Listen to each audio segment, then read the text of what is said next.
આજે માગસર સુદ આઠમ છે, સોમવાર છે, 23/10/2024 વર્ષ. જસકાવાળા જીવાભાઈએ મહારાજને પૂછ્યું કે મહારાજ એ તો બરાબર છે,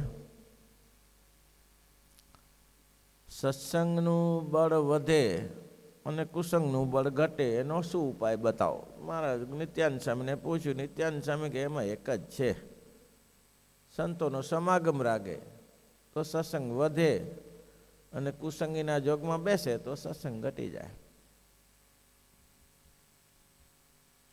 નિશ્ચય કેમ થાય? સંતોની જોડે બેસવાથી નિશ્ચય થાય, તે સિવાય નિશ્ચય ન થાય. શ્રીજી મહારાજે બહુ સ્પષ્ટીકરણ કરીને આ વાત 2-3 દિવસે આપણે કરીએ છીએ કે જે કંઈ કરવું તે જીવના કલ્યાણને અર્થે કરવું, પણ આ પ્રાપ્તિ થઈ જાય કે આ પ્રાપ્તિ થઈ જાય એના માટે આ કરવું નહીં. અને એ કરવા જઈએ અને પ્રાપ્તિ થઈ જાય તો હો ભયો થઈ જાય. હા ભગવાન જેવો કોઈ દયાળુ નથી. એને ધારેલું થઈ જાય ને તો કે ભગવાન જેવો કોઈ દયાળુ નથી. હો લીલા લહેર થઈ ગઈ. કેમ? આપણે છોકરો નતો, છોકરો આવી ગયો, પત્ની આવી ગઈ, ગામ ગરાસ મળી ગયું, ધન નોકરી મળી ગઈ, આપણે બધું પતી ગયું. આવા તો ભગવાન દયાળુ કોઈ નહીં હો. અને જો ના થાય તો અરે ભજન કરીને મરી ગયા, કશું ના વર્યું. ભજન કરીને મરી ગયા, કંઈ વર્યું નહીં. કેટલા વર્ષ આ બધા કુસંગી જલસા કરે છે, એને કંઈ થતું નથી ને આપણે ઘરમાં હેરણગતિ. આ જો એક ગયું ને બીજું ગયું, એની ચિંતા ને આની ચિંતા ને આપણે આને આ છે. અહીં દ્રષ્ટાંત મહારાજે સરસ આપ્યું કે સત્સંગ કરશો તો તમે એવી ચિંતા ન કરતા. તમે સત્સંગ કરવું નથી અને ફળની અપેક્ષા રાખવી છે, ફળ નહીં મળી શકે. કથા સાંભળો તો મહારાજ કે અભિવૃદ્ધિ થાય. 4 ચોરની વાત કરી. હવે આવું દ્રષ્ટાંત બીજે ક્યાંય નથી આવ્યું, આમ જ આપ્યું છે. હવે હિસ્ટોરિકલ ગ્રંથમાં ક્યાંય વાત બતાવી નથી. અહીં એક બતાવ્યું છે. એક જગ્યાએ પહેલું બતાવ્યું છે કે કિમ્યાકરનું પડાવ્યું છે કે ભગવાનની નટની લીલાને કોઈ જાણી ન શકે તો નટવરની લીલાને કોણ જાણે એમ. અને અહીં મહારાજે કહ્યું કે 4 ચોર હતા અને ગામમાં બધા ચોર જ રહેતા હોય. એ ગામ પહેલાં બધા એવા જ છે, અમરોલી જેવા ગામ છે, એમાં આખું ગામ જ એવું હોય.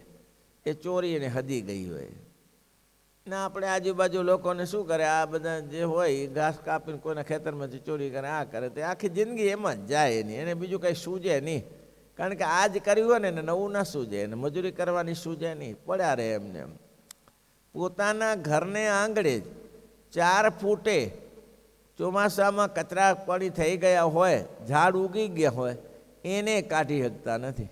બોલો, આટલા આળસુ હોય છે લોકો. તો મહારાજ કે તને કંઈ કરવું નથી ને ફળ ક્યાંથી મળે? કયો સત્સંગ કરો. હવે આ 4 ચોર છે, એ ચોરી કરવા ગયા. એનું દ્રષ્ટાંત આપ્યું કે એમાં એક ચોર ના જઈ શક્યો. કેમ? તો એને કાંટો લાગ્યો હતો, એટલે કાંટો પગસોસરો નીકળેલો અને તો સંતોનો સમાગમ કરવા જતો હતો. સંત સમાગમથી એટલે કે છે પ્રથમ ભક્તિ સંતન કર સંગા, દૂસરી ભક્તિ મમ કથા પ્રસંગા. પહેલામાં પહેલું શું? પ્રથમ ભક્તિ સંતન કર સંગા, પ્રથમ ભક્તિ સંતન કર, દૂસરી ભક્તિ મમ કથા પ્રસંગા, દૂસરી ભક્તિ મમ, પ્રથમ ભક્તિ સંતન કર સંગા, પ્રથમ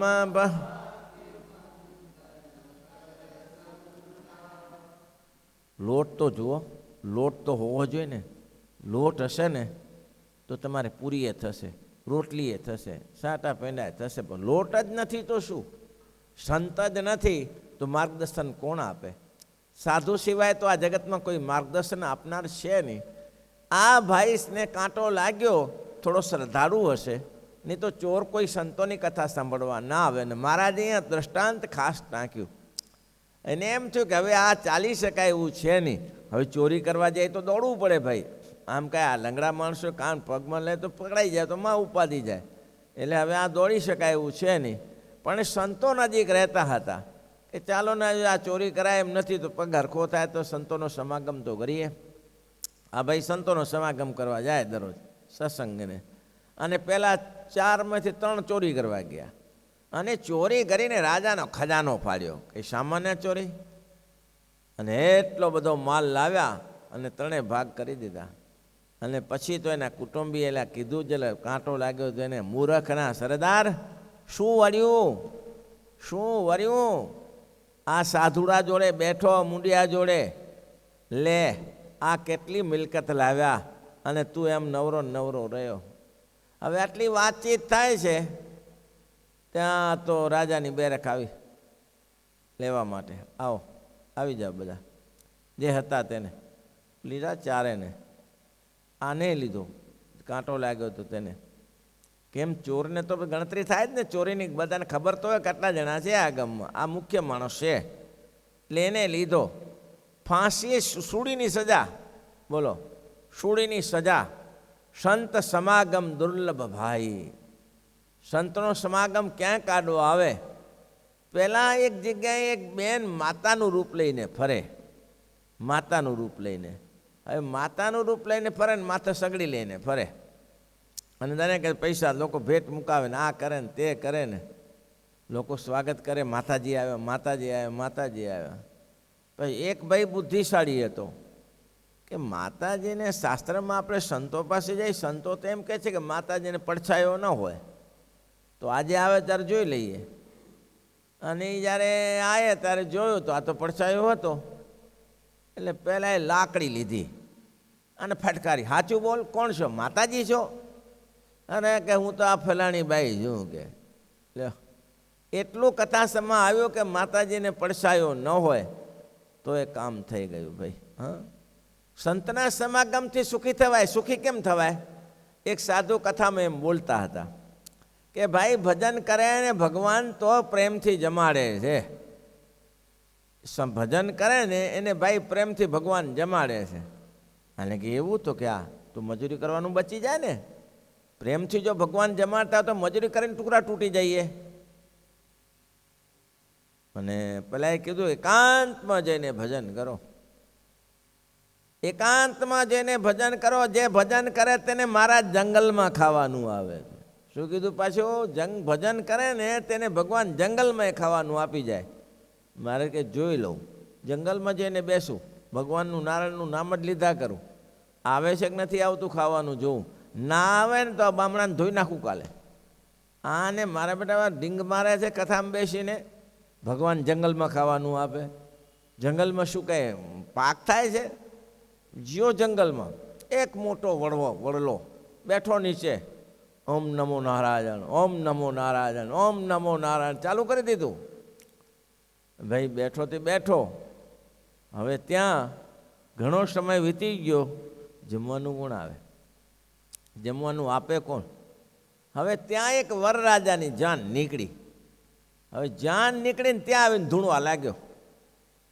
એટલે કે આ વરરાજો ધૂણે છે તો કાંઈ નક્કી કંઈ પ્રેત હશે તો જ એવું થાય. તો કરવું શું હવે? હવે એક જ ઉપાય થાય કે પ્રેતને તૃપ્ત કરવું પડે. પ્રેત હોય ને એને ભૂખ્યું હશે એટલે આમાં પેઠું છે. સારું, ત્યારે કામ કરો, આપણી પાસે બધું છે જ, ડીશ તૈયાર કરો અને વડ નીચે મૂકી દો. વડ નીચે ડીશ મૂકી દો. વડ નીચે ડીશ મૂકી દીધી. પેલા ભાઈ તો ઝાડ ઉપર બેઠેલા, રાત્રિનો સમય થયો એટલે ઝાડ ઉપર ચડીને બેઠા કે જંતુ ન થાય, અને નામ ચાલુ રાખ્યું, અખંડ હરિનામ, ઓમ નમો નારાયણ, ઓમ નમો નારાયણ ચાલુ રાખ્યું. રાત્રિમાં પેલા ડીશ મૂકી ગયા. રાત્રિમાં ને ચોરનું ત્યાં રખડવું, ચોરની દિવસ આપણી રાત્રિ ને ચોરનો દિવસ થાય એટલે ત્યાં રખડવું, રખડતા રખડતા. સંત સમાગમ દ્રષ્ટાંતો જે હોય તે સાચું હોય કે ન હોય, પણ સંત સમાગમ દુર્લભ છે. સાધુનો સમાગમ કરવાથી બધા રસ્તા ખુલ્લા થાય છે. અને સાધુની સાથે જેને જેને સંગ કર્યો છે એને હજી સુધી એના જીવનમાં દુઃખ આવ્યું નથી. સાધુ ઓળખી રાખવા પડે. સાધુ ઓળખીને સંગ કરો. એટલે મહારાજ અહીંયા દ્રષ્ટાંત આપ્યું કે સાધુનો સમાગમ કરવા જતો હતો, એટલે એનું કામ થઈ ગયું. સાધુ પછી એવા હોય ખાલી ભગવાન કરી બેઠા હોય, દુષ્કાળ પડ્યો, ખાવાનું ન મળે, અને બધા આદિવાસી ભીલો તૈયાર થયા કે આમાં તો મરી જશું મજૂરી કરી કરીને, અને કાંઈ રોટલાએ મળતા નથી, સાધુ થઈ જઈએ. તે મંડળી તૈયાર કરી, ભાઈ મંડળી તૈયાર કરી, ગામો ગામ મંડળી ફરે, અને લોકો સાધુ પુરુષો આવે એટલે ખાવાનું આપે.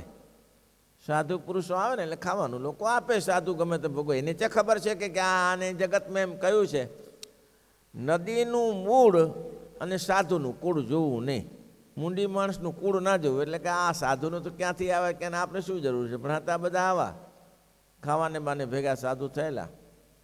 માજીએ કીધું સાધુને જમાડીએ તો આકાશમાં વિમાન આવે, દેવોના વિમાન આવે દર્શન કરવા માટે, દર્શન દેવા માટે.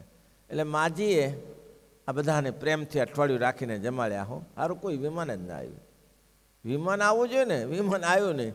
આખી અઠવાડિયું માજી કે મારા બેટા ખવડાવ્યું ખરું, અને આ વિમાન કોઈ આવ્યું નહીં. પેલે સાધુને પૂછ્યું કે મહાત્માજી શાસ્ત્રમાં એવું લખ્યું છે કે કોઈ સાધુને જમાડે તેને વિમાન આવે. આ તો હું અઠવાડિયુંથી તમને દૂધપાકને માલપુઆને જમાડું છું, વિમાન તો કંઈ આવ્યું નહીં. તો સાધુને જમાડે તો આવે ને.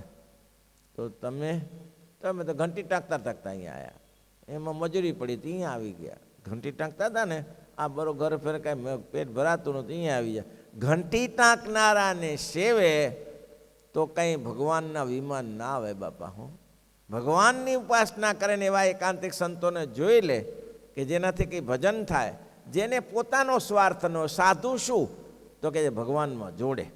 ગોર મહારાજનું કામ શું છે? ગોર મહારાજનું કામ વરકન્યાને જોડી આપવાનું કામ છે. એ કન્યાનો હાથ વરના હાથમાં આપે, કંઈ પોતાના હાથમાં ના આપે.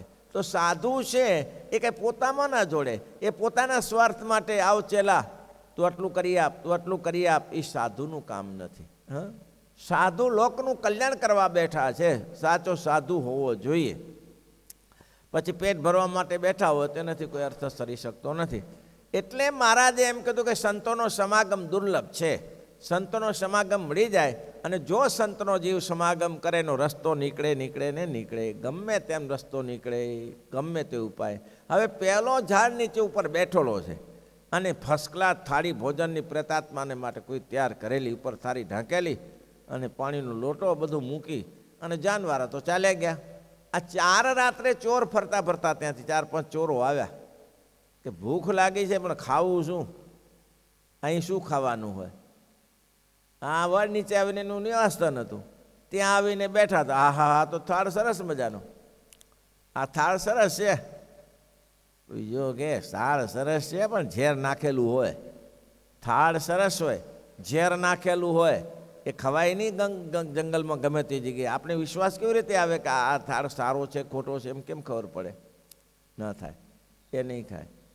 તો કે પણ હવે કોઈને ખવડાવીને ખાઈ એ ખબર પડશે ને. તો કે માણસ ક્યાં શોધવો? માણસ શોધવો ક્યાં? ઉપર જોયું તો ઓલે ઉપર બેસેલો રાહ જોઈને જોયું ને, આ જ હોય, આ જ મૂકી ગયો આપણે મારી નાખવા માટે. આ બદમાશો અહીંયા જ હોય. ઉતારો નીચે, નીચે ઉતર. શું છે? અરે શું છે શું? નીચે ઉતર. નીચે ઉતર્યો, તે મૂક્યું છે ને આ ભાઈ. ના ના, શું કોઈ મૂકનારા ઝેર નાખનારા કે સાચું બોલતા હશે કે મેં જ મૂક્યું છે એમ કહેતા હશે? નીચે ઉતાર. બેસાડ્યો, બેસી. ચારે ચોર બધા કોળિયા આપવા માંડ્યા મોઢામાં. લે ખા, એટલે ખબર પડે. હારા તું મરે ત્યારે ખબર પડે ને, મારા માટે જ મારવા માટે રાખ્યું, તને જ ના મારીએ પેલો. તે લાડુ ને પેંડા ને બરફી ને ચૂરમન એવા સરસ મજાના થાળ હતા, તે બધા મોઢામાં કોળિયા આપે. ખબર પડો ખાય નહીં ને એટલે મોઢામાં કોળિયા આપે. બરાબર ખવડાયું, દાળ ભાત શાક ને ભજીયા ખવડાયા. પછી કે હવે ઝેર ચડવાનું રાહ જોયું ને, ઝેર ચડે છે? કંઈ થાય છે? તો કે હા થાય છે ને. શું થાય છે? ઊંઘ આવે છે. લે, આટલું બધું ખાધા પછી ઊંઘ જ આવે ને બી શું આવે તારે? કે ઊંઘ આવે છે. કે લે કંઈ થતું નથી. તો કે આમાં શું થાય? હવે કંઈ થાય એવું હતું જ નહીં. તો ઓલો પ્રેમથી જમી અને પછી ચાલ્યો ગયો. જે આવ્યો તો એ બીજે દિવસે મહાત્માને પગે લાગે ને કીધું, મહાત્મા તમારું વચન સાચું હો. કેમ? ભગવાન જંગલમાંય થાળ આપે છે. ભગવાનનું ભજન કરે તો જંગલમાં થાળ આપે. વિશ્વાસ પેલો એક સાધુ મળે, અને સાધુ મળ્યા પછી વિશ્વાસ. આ ગમે તેમ હોય, આને વિશ્વાસ ન હોય તો 15 દિવસ મહિનો દિવસ સંતોનો સમાગમ ચોર કરવા ન જાય. એને કંઈ સારી વસ્તુ લાગી હોય તો જ જાય. એટલે આ ભાઈ દરરોજ સત્સંગ કરવા જતા હતા, એને ફૂસુડીએ ચડાયા. આ વાત અહીંયા લખી છે. મહારાજે કેટલી સરસ વાત લખી છે. સૂડીએ ચડાવવાનું થયું ત્યારે ગામના લોકોએ કહ્યું કે ભાઈ આ તો નહોતો ગયો. ગામના લોકોનું કોણ માને? ગામ તો ચોર જ છે આખું, એનું માની કોણ લે? બચાવવા માટે કરતા હોય સગા સંબંધી બધા આવીને. પણ સાધુએ કહ્યું કે ભાઈ એ તો અમારી પાસે આવે છે, એ ચોરી કરવા ગયો નથી. એમ તો સાધુનું વચન સાચું હોય, સાધુ ખોટા ન હોય. એટલે આ ભાઈ ચોરી કરવા નહોતા ગયા તો મહારાજ કે બચી ગયા. અને જે ખજીનો ફાડીને લાવ્યા તેનું ગયું ને તે ભગવાન કે છે સૂડીનું દુઃખ કાંટે ટાળી નાખે છે. ભગવાન કેવા છે? સૂડીનું દુઃખ કાંટે ટાળી નાખે છે. ભજન તો કરો, કરી તો જુઓ, કરીને પછી અમલમાં મૂકો ને પછી વિચારો કે થાય છે શું નથી થતું. એ કંઈ કરવું જ નથી અને ખાલી એમ બળંગા મારો કે ભજન કરવાથી આમ ને ભજન કરવાથી આમ. અને એમ કહેવાય છે કૂવામાં હોય તો હવાડામાં આવે. જે સંત ભજન કરતા હોય એની પાસે ભજનની ભક્તિ હોય. બાકી એક સંતને ગામમાં ગયા, જાણીતા હતા આપણા, તે પછી પેલા ગામડાના હરિભક્તોને તો કથા વાર્તા જ જોઈએ ને. એ તો શું કથા વાર્તાઓ તો કરે કે સ્વામી કથા વાર્તા કરો ને, હરિભક્તો રાજી થાય. તે એક બે વાત કરી, હા ભગવાન આમ છે ને તેમ છે ને. પછી કે ન્યૂઝપેપર પડ્યું છે, ન્યૂઝપેપર વાંચવાનું હરિભક્તોને, તમને કથા કરવાની ન્યૂઝપેપર નહીં. કારણ કે કથાનું અંગ જ નથી પડ્યું, કથાની વાત યાદ જ નથી કરી તો ક્યાંથી? નથી ભજન કરતો, નથી ભગવાનના ચરિત્ર વાંચતો તો એને કથા વાર્તા ક્યાંથી આવે? મહારાજ કે આટલું કર પછી હું બેઠો છું તારી પાછળ. કહું સદા તિનકી રખવાડી, જેવી બાલક રાખે મહતારી. હું તારી રક્ષણ કરવા મને તારી પાછળ બેઠો છું. એક સરસ દ્રષ્ટાંત છે. ભગવાન તો તમારી સાથે રહેશે. એક માણસને ભગવાન ભેટી ગયા. ભગવાન એવા ભેટી ગયા કે એ ભગવાન એની સાથે ને સાથે રહે. એ જમવા બેસો તો જમી લે, એ પાણી પીએ તો પાણી પીએ, અને એ ભાઈ સૂએ તો સૂઈ જાય. એ ભગવાન ચાલે તો ચાલે. મને એક ભાઈ મળ્યા હતા, હો આવાને આવા મળ્યા હતા, વિઠ્ઠલભાઈ કરીને હતા ખંભાતના. એને કહ્યું કે 6 મહિના મારી જોડે ભગવાન ઘનશ્યામ મહારાજ રહ્યા. 6 મહિના મારી જોડે રહ્યા. હું બેસું તો બેસી જાય, ઊભો થવું તો ઊભા થઈ જાય, જમવા બેસું તો જમી જાય, ઊંઘું તો ઊંઘી જાય. 6 મહિના રહ્યા. પણ સાથે ભક્તિવલ્લભ સ્વામીએ મને નિયમ આપ્યો, એને મને મૂર્તિ આપી અને ઘનશ્યામ મહારાજ મારી સાથે થઈ ગયા. વિઠ્ઠલદાસે કીધું. અને વિઠ્ઠલભાઈ અમેરિકામાં બેઠા હતા એક ફેરા પ્રતાપના ઘરે, જોબનપુત્રાના ઘરે. ત્યારે મને કીધું કે 6 મહિના હું સ્વામિનારાયણ ભગવાનની જોડે રહ્યો છું. 6 મહિના સાથે ને સાથે. પણ ગુરુએ આજ્ઞા કરી હતી કે જોજે હો, દવાખાનામાં જઈને દવા ના ખાતો અને બહારની ચીજ ના ખાતો, આટલું કરજે. બહારની વસ્તુ ના ખાતો અને દવાખાનાની દવા ના. જ્યાં સુધી તું બહારની વસ્તુ નહીં ખાય અને જ્યાં સુધી તું આ દવા નહીં ખાય ત્યાં સુધી આ ઘનશ્યામ મહારાજ તારી સાથે જ છે. હવે સમર્થ સંતની શક્તિ કેવી? એક સંત ખાલી એક ખોબો ફોતરાવાળા મગફળી 24 કલાકમાં એકવાર ખાતા હતા. બોલો તપસ્યા કેવી! અખંડ ભજનાનંદી, અખંડ ભજનાનંદી. તકલીફો એને થઈ, પણ આવા સમર્થ સિદ્ધિ વચન સિદ્ધ પુરુષ હતા. હવે આવા સમર્થ સિદ્ધ એને વિઠ્ઠલદાને કહ્યું, પણ વિઠ્ઠલદાને સારણગાંઠનું ઓપરેશન આવ્યું. એટલે વિઠ્ઠલદાન 3 જ મહિનામાં સારણગાંઠનું ઓપરેશન કરવા ગયા. એમાં દવા ખાધા, શીશી શુંગાડી. અને શીશી શુંગાડીને વિઠ્ઠલદાર કે ભગવાન ગયા એ ગયા. પછી ભગવાન હાથ નથી આવ્યા. પછી તો હું હાજો થયો અને દોડતો દોડતો સ્વામીનો ત્યાં ગયો. સ્વામી કચ્છમાં પહોંચી ગયા અને કચ્છમાં સુખપુર ગામમાં સ્વામીએ દેહ છોડી દીધો. ભેટો જ ના થયો. બોલો. તો એ ભાઈને આવું થયું. ભગવાન સાથે ને સાથે રહે. સુખના સમયમાં સાથે સાથે. સુખ એનો ભગત સુખી હતો માણસ, ભગવાન સાથે રહે, સાથે બેસે, ઉઠે. પણ એ દુઃખી થઈ ગયો કોઈ પણ કારણસર. માણસની કંઈ દસકો સારો ના આવે. એ માણસ દુઃખી થઈ ગયો. અને જ્યારે ચાલે ને ત્યારે પહેલે ચાલતા ત્યારે 4 પગલાં થતા.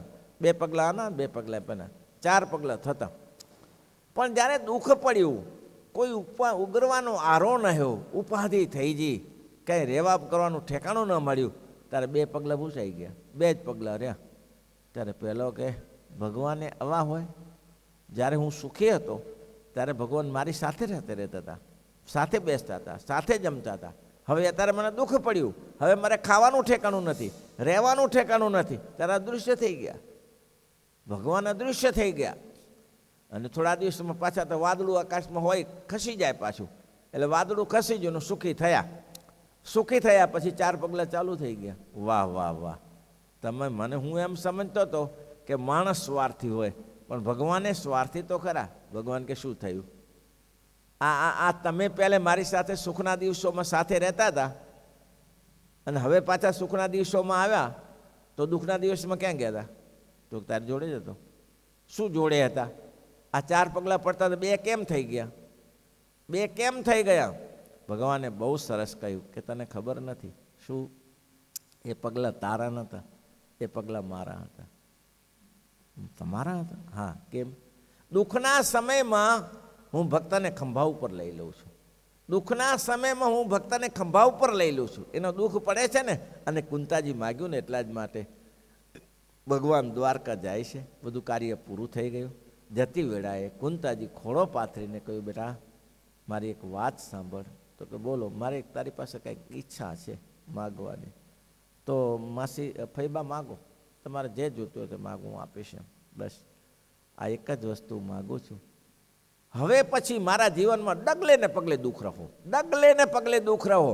દુઃખ સિવાય મારા દુઃખના વાદળા તૂટે. હું તમારી પાસે આ માગું છું. મને હવે સુખ દેખાવું જ ન જોઈએ. હા, ભગવાન કૃષ્ણે કહ્યું, માતા આવો શું માગો છો? આ હવે તો તમે દુઃખ ક્યાં ઓછું વેઠ્યું છે? તમારે હવે તો તમે તમારા પુત્ર યુધિષ્ઠિર રાજા બન્યા અને હવે આવું ક્યાં માગો છો? તો કે બસ આ જ માગું છું, મને દુઃખ જ આપજે. શ્રીમદ ભાગવતમાં પ્રસિદ્ધ કથા છે. મને સુખ જોતું જ નથી, મને દુઃખ જ જોઈએ છે. કેમ? દુઃખના દિવસોમાં અમારી સાથે કાયમી દોડી દોડીને તમે આવ્યા છો. દુઃખમાં આવ્યા છો તમે, સુખમાં નથી આવ્યા. અને હવે અમે જ્યારે સુખી થશું ને ત્યારે તમારું દર્શન નહીં થાય. હવે દ્વારકા ચાલ્યા જાઓ છો. હવે ગાદી સ્થિર થઈ ગઈ. હવે તમે દ્વારકા ચાલ્યા જાઓ છો. હું ઈચ્છતી નથી ગાદી મળે કે ના મળે, પણ તમારું દર્શન અમારી સાથે રહે એટલે પ્રભુ માગું છું. અને ભગવાન કૃષ્ણએ વરદાન આપ્યું, તમારી સાથે રહીશ, ચિંતા ન કરતા. હા, સુખ હોય કે દુઃખ હોય. એટલે મોટા મોટા દુઃખ માગ્યું છે. કેમ દુઃખ માગ્યું છે? સુખી થવા માટે. તો ભગવાન દુઃખમાં તમારી સાથે રહેશે, સુખમાં સાથે રહેશે ને દુઃખમાં સાથે રહેશે. આટલું અનુસંધાન રાખજો. શ્રીપતિમાં વિતનામત પૂરું કરી. શ્રીપતિમ શ્રીધરમ